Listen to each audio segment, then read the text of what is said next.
आज ये जो आपकी मीटिंग है, इस किस उद्देश्य से लेकर के आज आप बैठे हैं? दरअसल आज का ये जो कार्यक्रम रखा गया, यह इसी हमने इसलिए रखा कि हमारी पार्टी लोक जन समाज पार्टी भारत जब से बनी है, आज तक लगातार अनवरत गरीब, मजदूर, बेरोजगार और असहायों के लिए कार्य कर रही है, जिसमें हमारी पार्टी एक मैनिफेस्टो में अपने रखी है कि हम शिक्षा नीति पर, स्वास्थ्य नीति पर और रोजगार नीति पर कार्य करेंगे, कर भी रहे हैं। बहरहाल हम लोग सामाजिक न्याय और देश को समुचित विकास के पथ पर ले जाने के लिए जो कार्य कर रहे हैं, इसका मेन उद्देश्य हमारा और मेन एजेंडा यही है कि अभी जगह जगह आप देख रहे हैं पेंशन के लिए लड़ाई हो रही है, वेतन के लिए लड़ाई हो रही है, संविदा कर्मचारियों की लड़ाई हो रही है और हमारे ही बिरादरी यानी नेतागिरी की ही बिरादरी जो है वो ऐन मौके पर लगातार मजे लेकर के अपने अपने कार्यक्रमों को कर रहा है। जैसा कि आज मैं विधायक हो जाऊं, फिर कल सांसद हो जाऊं, तो जितना मेरा कैटेगरी बदलेगा, चाहे विधायक का या सांसद का या एमएलसी का, उतना हमारा पेंशन बनेगा। जय बार मैं बनूंगा तय बार पेंशन बनेगा। तो 5 साल हम रोजगार करने आते हैं। नेतागिरी की आज जो जाति धर्म के प्रकाष्ठा में और जाति धर्म के रूप में लोगों ने बांट दिया है, तो ये सिर्फ रोजगार कर रहे हैं, यह सेवा भाव से नहीं कर रहे। तो इस चीज की हमारी पार्टी धुआंधार विरोध कर रही है। हर जगह हम चौपाल लगा करके विरोध कर रहे हैं, जनसभा करके विरोध कर रहे हैं, नुक्कड़ सभा करके विरोध कर रहे हैं कि हमें शिक्षा नीति पर, स्वास्थ्य नीति पर और बेरोजगारी नीति पर कार्य करना है। क्योंकि लगातार देखने को मिलता है कि आरक्षण का लाभ देखिए, इसी में एक लाइन आता है, आरक्षण का लाभ वही लोग पाते हैं कि जो हर तरह से संपन्न है, चाहे वो दलित का आरक्षण हो या ओबीसी का आरक्षण हो। अभी 8 लाख का टारगेट रखा गया था ओबीसी और सामान्य में कि 8 लाख तक जिसका आय है वो क्रीमी लेयर के अंदर नहीं रहेगा, लेकिन सरकार ने उसको बढ़ाते हुए एक मानक तैयार किया कि 15 लाख तक किया जाएगा।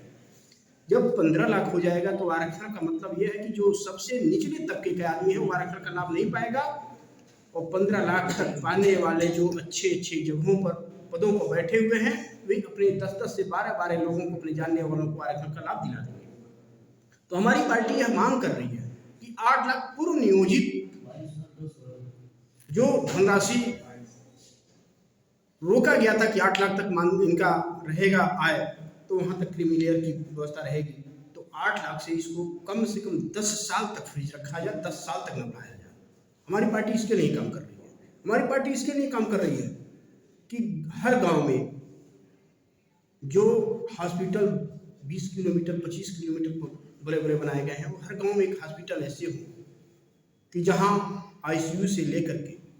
वेंटिलेटर तक की व्यवस्था हो और वो सरकार की नज़र में हो। क्योंकि प्राइवेट व्यवस्था ये है कि लोग मर जाते हैं, उसके बाद भी वेंटिलेटर पर रख करके और पैसे वसूलने के लिए डॉक्टरों के द्वारा यह कहा जाता है कि अभी आपका मरीज ठीक ठाक है, सांस चल रहा है, तो सुधार हो रहा है, और जो ही उनका पूरा बिल पेमेंट हो जाता है तो डॉक्टर के द्वारा यह कहा जाता है सॉरी बचा नहीं पाए। तो उस परिवार के साथ क्या गुजरता है कि जो अपना घर जर जमीन बेच करके अपने परिवार को बचाने के लिए दवा कराता है, इलाज कराता है, और लास्ट में डॉक्टर के मुंह से सुनना पड़ता है कि वो सॉरी नहीं बचा पाए। तो हमारी पार्टी इसके लिए कार्य कर रही है कि जो डॉक्टर वेंटिलेटर पर बिना परिजन को दिखाए कहते हैं कि आपका परिवार ठीक ठाक है, सांस चल रहा है, सुधार हो रहा है, और जल्दी से जल्दी अपना बिल वाउचर जमा करा दीजिए, और उसके बाद अगर वो कहता है तो सॉरी मैं नहीं बचा पाया, तो ऐसे में उस डॉक्टर के खिलाफ कड़ी से कड़ी कार्रवाई हो और उसका मान्यता रद्द कर दिया जाए, डॉक्टरी करने लायक ना रहे। हमारी पार्टी ये मांग करती है। दूसरा मांग जो हम लोगों ने किया है शिक्षा नीति पर, उस शिक्षा नीति पर यह है कि चाहे वो केजी का छात्र बच्चा हो या एमए का हो या बीए का हो, ग्रेजुएशन का हो, मतलब या पीएचडी कर रहा हो, सरकार जिस तरह से छात्रवृत्ति की व्यवस्था बनाई है या और कुछ व्यवस्था बनाई है, तो उसको इस तरह से टारगेट बनाया जाए कि सबको वो लाभ मिले, चाहे वो गरीब के बच्चे का हो या अमीर के बच्चे का हो। किसी के लिए चिन्हित न किया जाए कि नहीं ये सांसद जी के लड़के हैं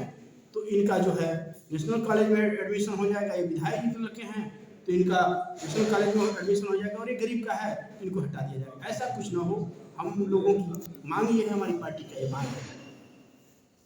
कि हम आगे चल करके सबको एक तरह की शिक्षा मिले, एक और वो ऐसा सृजन किया जाए कि बेरोजगारी दूर भगाने में कारगर हो। ऐसा न हो कि किसी को संविदा पर भर्ती करके 1 साल 2 साल 4 महीना 6 महीना रखने के बाद उसको हटा दिया जाए। तो इसके लिए हम लोग भ्रष्टाचार को बंद करने के लिए और जन सुरक्षा, किसान सुरक्षा, स्त्री सुरक्षा, साइबर सुरक्षा, ड्राइवर सुरक्षा, सारी सुरक्षाओं का मांग करते हैं। क्योंकि अभी साइबर सुरक्षा में बात आती है, तमाम होनहार थानेदारों के द्वारा या वीडियो कॉलिंग करके बताया जाता है कि देखिए अगर फ्रॉड कॉल आता है तो ऐसे सावधान रहिए करें। तो ये साइबर फ्रॉड कैसे होते हैं जबकि टेक्नोलॉजी इतनी हाईटेक हो गई है? उस साइबर सुरक्षा की व्यवस्था सरकार को करनी चाहिए, क्योंकि बहुत ऐसी व्यवस्था है कि फ्रॉड फोन आने के बाद उनके खाते से पैसे समाप्त कर दिए जाते हैं और वो आदमी हाथ मलते रह जाता है, कुछ कर नहीं पाता है। तो साइबर की सुरक्षा बनानी चाहिए। और ड्राइवरों की अभी जो मामला आया था हिट एंड रन, इसमें ड्राइवरों की सुरक्षा के लिए हमारी पार्टी ये मांग करती है कि ये तो हिट एंड रन बना लिए कि ड्राइवर भागने ना पाए एक्सीडेंट होने के बाद, लेकिन वो ड्राइवर कहाँ तक नहीं भागेगा, क्या नहीं करेगा, इस चीज़ को सोचना चाहिए। और इसके लिए हमारी पार्टी यह डिमांड कर रही है कि ड्राइवरों की सुरक्षा तभी हो पाएगा जब सड़कें सही होंगी, क्योंकि हम बिना लाइसेंस के चलते हैं, बिना हेलमेट के चलते हैं या बिना सीट बेल्ट के चलते हैं तो फाइन सरकार के द्वारा किया जाता है। लेकिन जगह जगह पर सड़कों में गड्ढे हैं, जगह जगह सड़कें कटी हुई हैं, उस पर सरकार के ऊपर फाइन क्यों नहीं? हमारी पार्टी यह मांग करती है सरकार से कि जिस रोड पर गड्ढे हों, जो सड़क सबसे खराब हो, उस रोड पर किसी भी तरह का फाइन ना लगाया जाए, चाहे वो ड्राइवरों का हो या जनता का। इसके लिए हम लोग कार्य कर रहे हैं। और स्त्री सुरक्षा जो है, आने वाले दिनों में सरकार के द्वारा ये बार बार कहा जाता है कि हम महिला सुरक्षा देते हैं, लेकिन आए दिन लगातार आप देख रहे हैं कि घटनाओं पर घटना होते जाता है, यहाँ बलात्कार, वहाँ बलात्कार, यहाँ छेड़खानी, इस तरह से तमाम ऐसे समस्याओं से निजात पाने के लिए स्त्री यानी नारी सुरक्षा की आवश्यकता है और नारी सुरक्षा पर काम करना होगा। फिर किसान सुरक्षा पर आते हैं। किसान सुरक्षा कैसे होगा? आए दिन आवारा पशुओं के द्वारा, छुट्टा पशुओं के द्वारा जनता का फसल बर्बाद होता है। किसान फसल बीमा योजना बनाया गया है जो किंचित लोगों को मिलता है, सबको उसकी जानकारी नहीं है। तो सरकार को यह करना चाहिए कि जिन लोगों का चाहे वो आवारा पशुओं से नुकसान होता हो या पाले पशुओं से नुकसान होता हो, तो किसान बीमा फसल योजना जो बनाया गया है उसका पूर्ण रूप में लाभ दिया जाए, तब किसान सुरक्षा हो सकती है। तो इस तरह से तमाम ऐसे मुद्दे हैं जिस पर हमारी पार्टी कार्य कर रही है और आने वाले दिनों में निश्चित तौर पर 2024 के चुनाव में एक निर्णायक भूमिका लोक जन समाज पार्टी निभाएगी, जिसके लिए हमारे उत्तर प्रदेश अध्यक्ष, बिहार प्रदेश अध्यक्ष, झारखंड प्रदेश अध्यक्ष, मध्य प्रदेश के प्रदेश अध्यक्ष, महाराष्ट्र के प्रदेश अध्यक्ष और जम्मू कश्मीर के प्रदेश अध्यक्ष जी जान लगाए हुए हैं, जो अभी हम लोग बहुत जल्द एक प्रशिक्षण शिविर लखनऊ में रखने जा रहे हैं, जिसका तारीख आने के बाद आप लोगों को अवगत कराया जाएगा। लेकिन आप लोगों के माध्यम से यह मैं पुनः एक बार सरकार से यह मांग करता हूं कि नारी सुरक्षा, सड़क सुरक्षा, साइबर सुरक्षा, किसान सुरक्षा और ड्राइवर सुरक्षा